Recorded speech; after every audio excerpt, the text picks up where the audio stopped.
Hello दोस्तों, triple के में आपका स्वागत है। आज की कहानी का शीर्षक है आज़ाद हवा का झोंका। आगे बढ़ने से पहले चैनल को सब्सक्राइब करना मत भूलिएगा। तो कहानी शुरू करते हैं। अंगूठी पहनाई जा चुकी थी। सब अपने खाने की प्लेट लेकर अपना अपना कोना पकड़ चुके थे। नीता अब अपनी सहेली और होने वाली जेठानी व नंद के साथ सिमटी सिकुड़ी बैठी थी। इधर उधर की बातें चल रही थी। इतने में सासू माँ कमरे में आई और नीता के पास बैठते हुए बोली, देखो नीता, अब शादी में कुछ ही दिन बचे हैं तो धूप में कम निकलना। बेसन, दही और हल्दी का लेप रोज रात को लगाया करना, उससे रंग साफ हो जाएगा। नीता ने हाँ में सिर हिला दिया।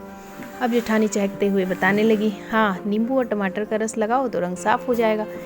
देवर जी को गोरी चिट्टी लड़कियां पसंद है, मेरी जैसी। और खिलखिलाकर हंस पड़ी। फिर माहौल हल्का हो गया। खैर, धीरे धीरे करके शादी के दिन नज़दीक आने लगे। जब तब ससुराल से फ़ोन आता तो घर में रहने, ऑफिस से जल्दी आने व धूप में कम निकलने की हिदायत मिलने लगी। अमर भी जब फ़ोन करता तो अधिकतर उसके सांवलेपन को लेकर छेड़ दिया करता था। तो कभी सीरियस होकर कहता, नीता, मुझे तुम्हारे सांवलेपन से कोई शिकायत नहीं है, मगर मम्मी का अरमान है कि बहुएं उनकी मिल्की वाइट हों। अब भाभी तो हैं, तुम थोड़ी सांवली हो, तो वो जो टिप्स देती हैं मान लो ना, आखिर खूबसूरत तो तुम ही दिखोगी। नीता जवाब तो देना चाहती, मगर मम्मी की हिदायत की वजह से चुप रह जाती।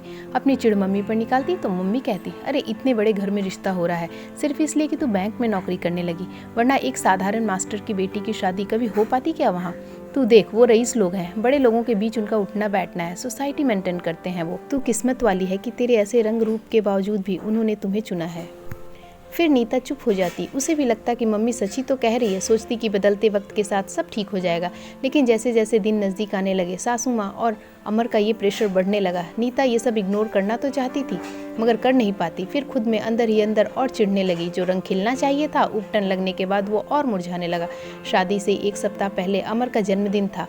अमर ने पार्टी में नीता को भी बुलाया था। सासू माँ ने पहले ही फ़ोन पर समझा दिया था कि पार्लर होती हुई पार्टी में आए। माँ ने भी भाई के साथ पार्लर भेज दिया।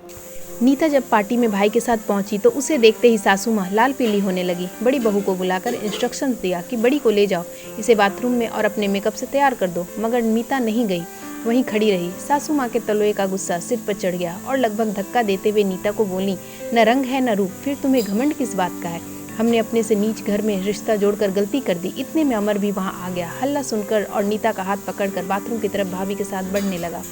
नीता ने धीरे से उसके हाथ से अपने हाथ को आज़ाद करवाया और वापस सासू माँ की तरफ बढ़ने लगी और उनके करीब जाकर बोली, हाँ, मैं साधारण घर से हूँ, मेरा रंग सांवला है, मुझे घमंड तो नहीं मगर गर्व है अपने आप पर। मैं अपनी कड़ी मेहनत से आज एक छोटे से मुकाम पर हूँ। और हाँ, मेरे घर वाले आपके जितने रईस तो नहीं हैं, मगर उनमें इतना संस्कार तो है कि इंसान को इंसान समझते हैं, उन्हें रंग रूप के आधार पर तौलते नहीं हैं। और अमर, तुम, खैर तुमसे कोई शिकायत नहीं है, क्योंकि तुमने बचपन से यही देखा है कि औरतें सजावटी सामान हैं तो उनका वेल डेकोरेटेड होना लाजमी है। कहते हुए उसने अपनी अंगूठी निकालकर अपनी होने वाली सास के हाथ में थमा दी और भाई का हाथ पकड़कर हॉल से बाहर निकल गई, एक आज़ाद हवा के झोंके की तरह। तो दोस्तों, कहानी पसंद आई हो तो कमेंट जरूर कीजिएगा, लाइक और शेयर कीजिएगा वीडियो को, चैनल को सब्सक्राइब कीजिएगा। धन्यवाद।